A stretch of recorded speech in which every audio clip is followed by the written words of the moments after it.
Ég bið ykkur öll velkomin á Menntakrikku og takk fyrir að horfa og hlusta á okkar erindi sem varðar kennslu nútímaíslensku sem annars máls, forníslensku og íslensks táknmáls, ITM sem annars máls í Löru. Við erum fjórir fyrirlesarar eða fjórir sem ætla að deila þessu erindi. Við öll ætlum að segja ykkur frá því hvað við gerðum í sumar í þessu verkefni sem var stutt af Rannís gegnum Nýsköpunarsjóði námsmanna. Ég heiti Branislav og verkefnisstjóri hjá Stofnun Árna Magnússonar í íslenskum fræðum og svo kemur Birgitta Björk Guðmarsdóttir að tala hennar hlutverk í verkefninu.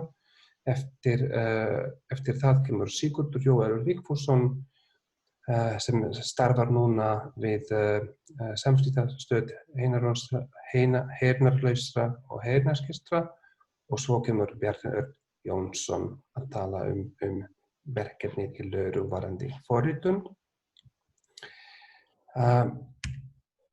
Þetta verkefni sem sagt samstarfsverkefni kennslu íslensks tal- og táknmáls sem annars máls í gegnum lestur til útlendinga í Löru. En ekki aðeins til útlendinga heldur líka til íslenskumælandi fólks sem getur notað þetta forrit til þess að læra betur forníslensku eða skilja betur forníslensku með því að lesa texta úr til dæmis edukvæðum.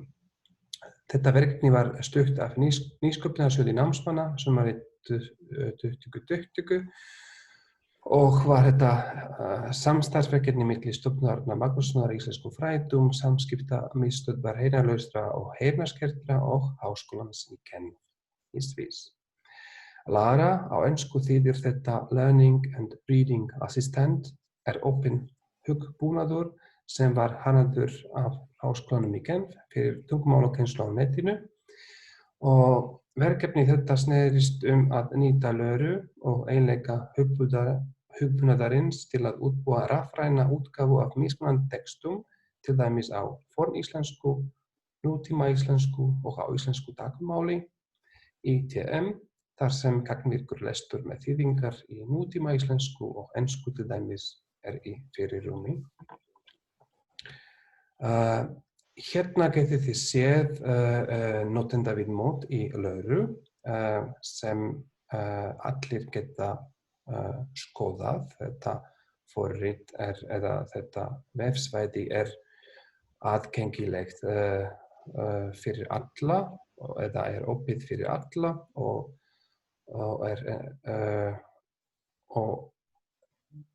hægt að búa til texta í þessu vefsvæði.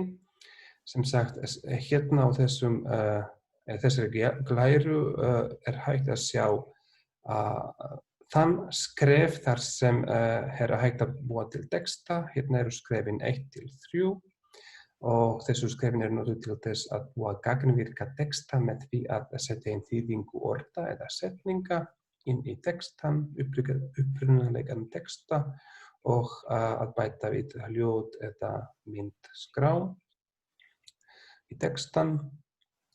Kennarar og áhugafólk getur notað Löru til að búa til nýja texta á netinu og sett þýðingar á ekki bara ensku heldur líka á öðrum tungumálum. Svo ég mæli með að þið notið hlekkin sem hérna fyrir neðan myndina og skoðið Lara portalið á netinu.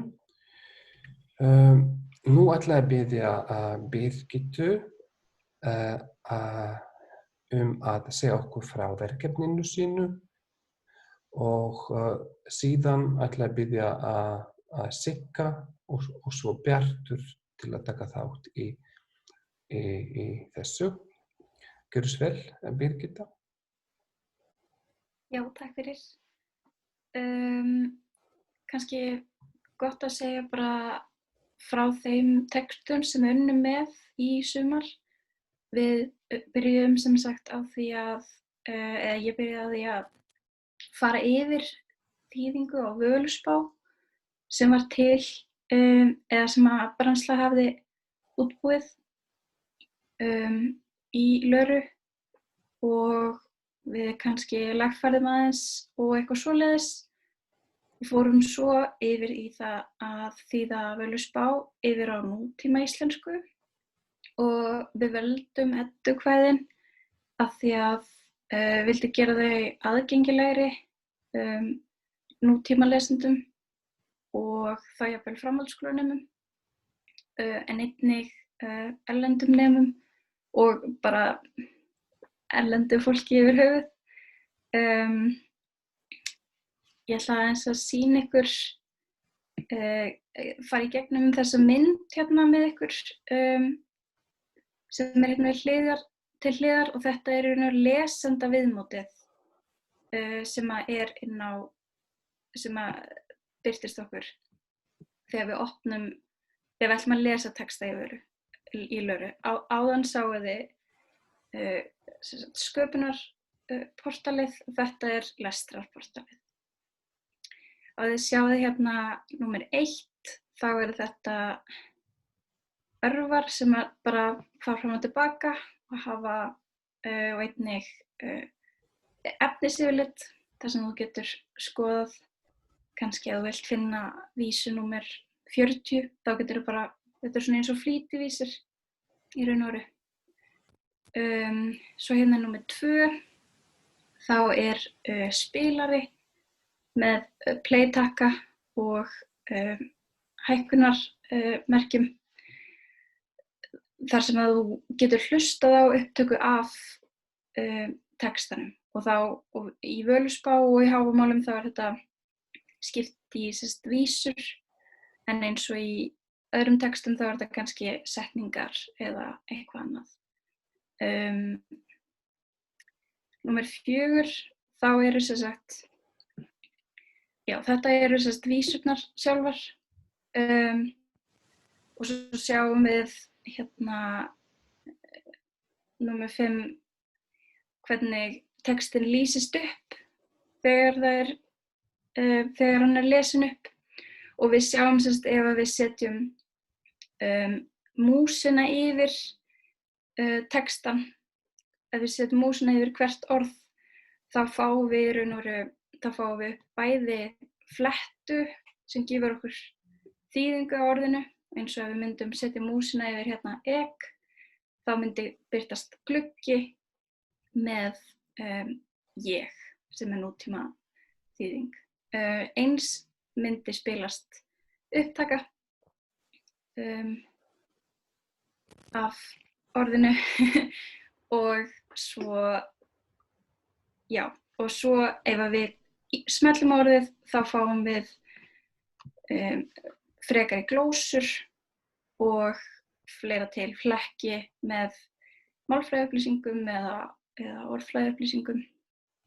Ef við förum svo hérna fyrir neðan, já, ef þið sjáið númer 7, þá litaður texti sem merkir að hann gefur glósur. Hér hefur verið ýtt, glósurnar eru hérna númer 9. Hér hefur verið ýtt á hérna textan á heimur og þá kemur upp glósur. Og ef það væri glósur hérna fyrir þetta orð þá kæmi upp skýring. Þá eins, hérna eru hlekkirnir, númer 10 og númer 11 eins konar orðtíðni þar sem að orðið kemur fyrir á mismunandi stöðum í textanum. Þetta var ég í raun og veru að skapa í sumar og ég bjó til viðmót fyrir nútíma íslensku Völuspá og nútíma íslensku í Hávamálum og eins sem sagt tók upp upptökur fyrir báða textana. Svo, takk fyrir Birgitta. Getur kannski Siggi haldið áfram? Já, góðan daginn og takk fyrir. Vinnan mín fólk í því að þýða barnabókina Tína fer í frí yfir á ITM eða íslenskt táknmál. Og markmiðið var í rauninni að styðja erlend heyrnarlaus börn við íslenskulestur í gegnum íslenskt táknmál. Ég var með aðstöðu á samskiptamiðstöð heyrnarlausra og heyrnarskertra og þar hafði ég aðgang að alls konar svona fagfólki, til dæmis kennurum sem hafa ITM að móðurmáli, táknmálstúlkum sem margar hverjar hafa áratuga reynslu í táknmáli og túlkun og fræðimönnum. Og ég fékk svolítið svona leiðbeiningar þar, hvernig ég ætti að þýða og líka við umritun textans. En ég fer kannski meira í umritun á eftir. Bókinni var sem sagt skipt í 207 hluta og það bil svona 450 stök orð. Í heildina tók ég upp tæplega svona 580 myndbönd fyrir þessa þýðingu og sum orðanna, til dæmis á borð við forsetningar og samtengingar, eiga sér ekki hliðstæðu beint í ITM. Í stað þeirra eru notaðar aðrar aðferðir á borð við að nota rímið, en það er ITM mjög sjónrænt mál. Hugmyndin var svo að taka upp þýðinguna í stúdíói í SAH, eða samskiptamiðstöð, en því miður gafst ekki tími til þess. En það sem þetta var í rauninni svona tilraunaverkefni, það hefur aldrei verið gert áður á svona stórum skala, þá þóttu þessi gæði, en ég tók þetta upp í gegnum fartölvuna mína bara, þá þóttu þau gæði bara ásættanleg til þess að, sem sagt, sannreyna þá hugmynd að það sé hægt að búa til kennsluefni í gegnum netið á táknmáli. En eins og þið sjáið hérna á myndinni, þá er þetta sem sagt laðarasíða bókarinnar.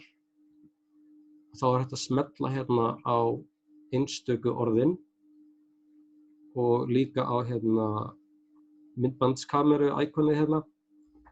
Nú smellir á einstöku orðin, þá sprettur upp svona gluggi og þar er sem sagt myndband af tákninu. Og svo ef þú ýtir á íkonið af myndavélinni, þá er setningin að segmentið að hlutinn í heild sinni. En mitt tímabilið, aðeins að tala um þessa umritun sem ég var að tala um áðan, þá vorum ég og verkefnastjóri Lara á Zoom-fundi, hann heitir Manni, og vorum að tala um að nota þennan sama texta, það er að segja þessa þýðingu, en í aðeins öðrum tilgangi. En það var semst hugmyndin var að búa til svokallaðan hreinan ITM texta. Það þýðir að það er engin íslenska sem sagt í textanum á Lara-síðunni. En með honum þá er hugmyndin að þá er hægt að læra svona málfræði ITM. En já, þessi umritun sem ég er að tala um er sem sagt að því að táknmál, þau hafa ekki ritmál, en umritun er sem sagt leið til þess að binda táknmál í ritaðan texta. Og það er sem sagt bara fín aðferð til þess að gera grein fyrir málfræði táknmáls. En þessi partur verkefnisins er ekki alveg búinn. Þetta er náttúrulega ekki beint partur af verkefninu, heldur var þetta bara svona sem ég og Manni vorum að hugsa um og þótti áhugavert að prófa. En þetta er ekki alveg tilbúið og já, kemur bara aðeins seinna og þá eru þetta komið inn á Lara-síðuna. Ja, flott. Takk fyrir Siggi. Ég ætla að biðja Bjart að taka að halda áfram. Gjörðu svo vel. Já,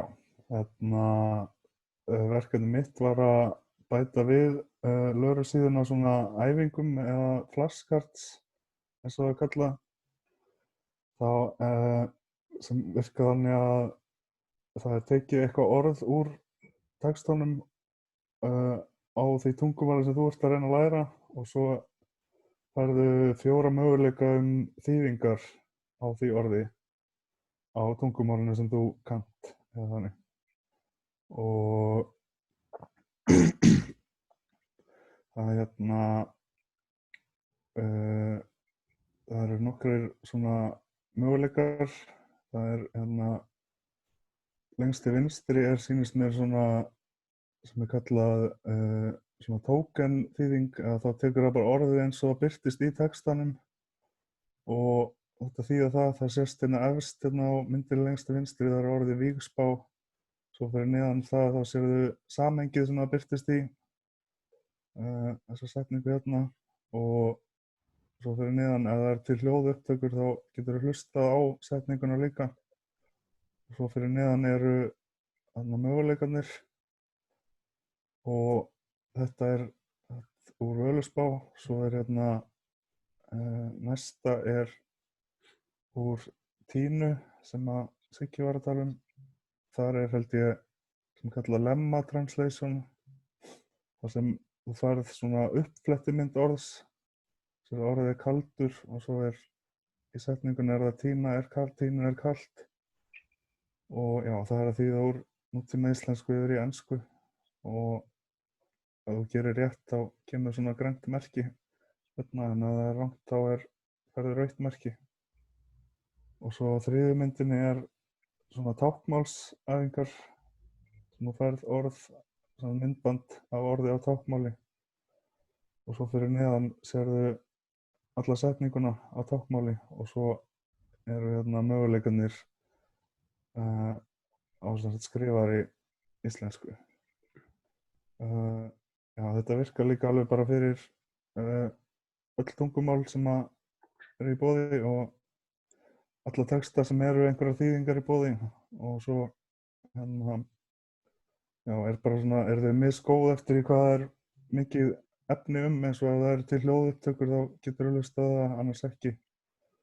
Og ef þetta já, svo hérna eru líka fleiri möguleikar en eru hérna, þú getur fengið svona setningu þar sem vantar eitt orð inn í og þá ertu að finna út eða það eru möguleikarnir hvaða orð á að koma inn í gatið og svo líka þetta að fá það sem þú fær bara hljóðupptöku af orði sem spurningu og þetta þýða það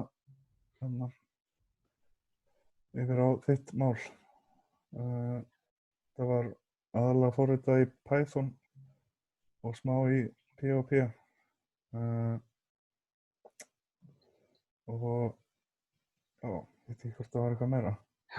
Já, kærar þakkir Bjartur og mig langar bara að þakka Rannís fyrir að styðja verkefnið og öllum þessum samstarfsstofnunum til að vera til staðar fyrir okkur til að geta bunt í verkefninu. Kærar þakkir og verið þið bless.